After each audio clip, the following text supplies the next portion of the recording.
গেছি না, আমি আমার মালিকের ভয় পাই, জাহান্নামের আযাব বড় কঠিন, আমি তো সহ্য করতে পারবো না, কারণ দুনিয়ার আগুনের তাপ তো সহ্য করতে পারি না, আরে জাহান্নামের আগুন কিভাবে সহ্য করব?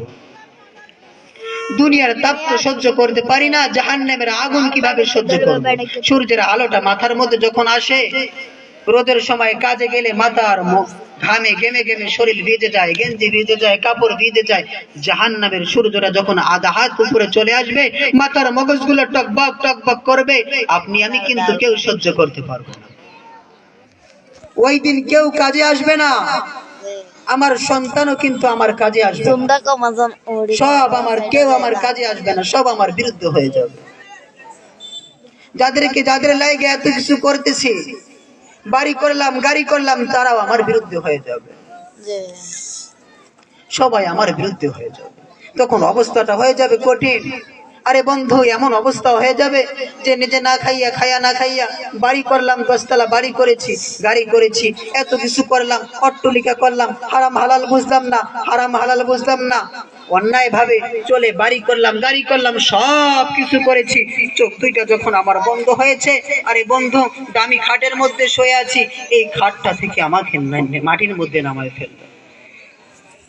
কত কষ্ট করে একটা ঘড়ি কিনেছি, আমার ঘড়িটা খুলে ফেলতেছে।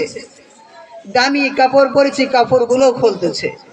আমার গলার মধ্যে সোনার চেনটা আছে, চেনটা খুলে সন্তান কারাকারি করতেছে। বড় সন্তান বলে, এটা আমাকে দাও। ছোটটা বলে, না আমি ছোট সন্তান, এটা আমাকে দাও।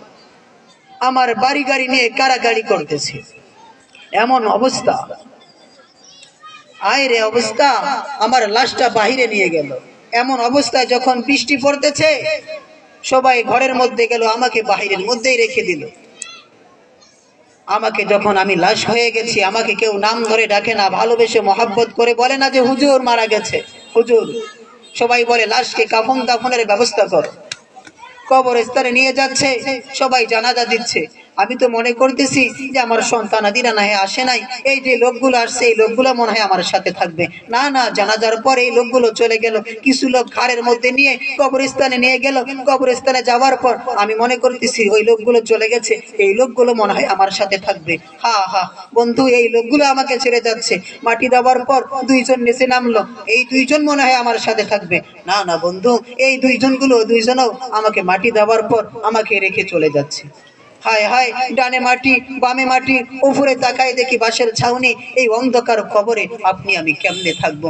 যে মানুষটা দুনিয়ার আলোর মধ্যে, আলো ছাড়া চলতে পারি না, রাতের অন্ধকারে চলতে পারি না, একা একা ঘুরতে পারি না, আমি চলতে গেলে ডানে লোক থাকে, বামে থাকে, সামনে থাকে, পেছনে থাকে, কতই না লোক আমাকে মহাব্বত করে, মানুষ না কতই আমাকে ভালোবাসে, কতই মহাব্বত করে, এত লোক থাকে, সেই মানুষটা আপনি অন্ধকার কবরে কেমনে থাকবো?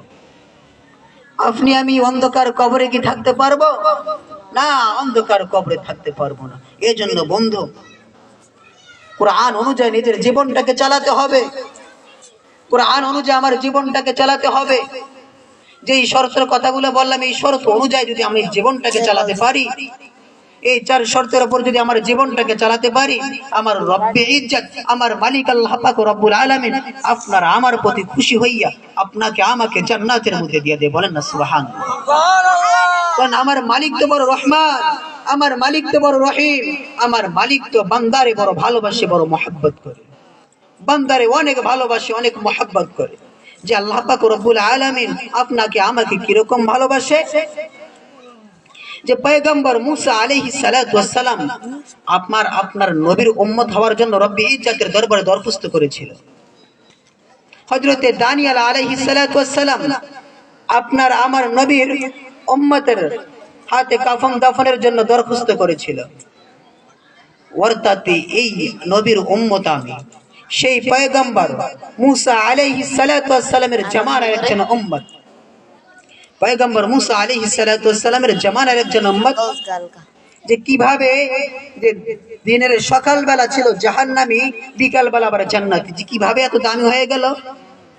আর আপনি আমি তো শ্রেষ্ঠ নবীর শ্রেষ্ঠ উম্মত।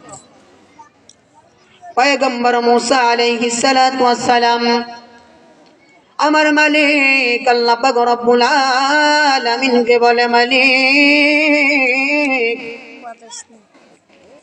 আল্লাহ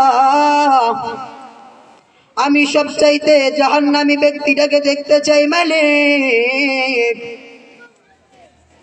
আল্লাহ, আমি জাহান্নামী ব্যক্তিটাকে দেখতে চাই মালিক, আপনি আমাকে অনুমতি দিয়ে দিন। আল্লাহ পাক রব্বুল আলামিন পয়গম্বর মূসা আলাইহিস সালাতু ওয়াস সালামকে বলে, পয়গম্বর মূসা রে, আমি আমার বান্দার গুনাহ কারো সামনে প্রকাশ করতে চাই না। পয়গম্বর মূসা আলাইহিস সালাতু ওয়াস সালাম আকুত মিনতি করে বলে, মালিক আল্লাহ, আপনি আমাকে দেখার অনুমতি দিয়ে দিন। আমি ওই জাহান্নামী ব্যক্তিটাকে দেখে আমি আমার উম্মতদেরকে আল্লাহ সঠিক পথে আমি তাদেরকে চলার আদেশ করব, তাদেরকে নসিহত দিব। আল্লাহ পাক রব্বুল আলামিন বলে, পয়গম্বর মূসা যাও যাও, অমুক দিন সকাল বেলা অমুক রাস্তার কিনারে দাঁড়িয়ে থাকবা। পয়গম্বর মূসা আলাইহিস সালাতু ওয়াস সালাম ঠিক সকাল বেলা আল্লাহ পাক রব্বুল আলামিনের কথা অনুযায়ী রাস্তার কিনারার মধ্যে দাঁড়ায় রয়েছে। এমন তো অবস্থায় দেখতেছে একজন ব্যক্তি হাঁটি হাঁটি পা পা করে আসতেছে। পয়গম্বর মূসা আলাইহিস সালাতু ওয়াস সালাম দেখতেছে লোকটা আস্তে আস্তে যখন পয়গম্বর মূসার কাছাকাছি আসছে, পয়গম্বর মূসা আলাইহিস সালাতু ওয়াস সালাম ওখান থেকে চলে যায়। যাওয়ার পর আর মনে মনে বলে, এই ব্যক্তি তো জাহান্নামী ব্যক্তি, আমার মালিক আল্লাহ পাক রব্বুল আলামিন তার প্রতি যদি গজব নাজিল করে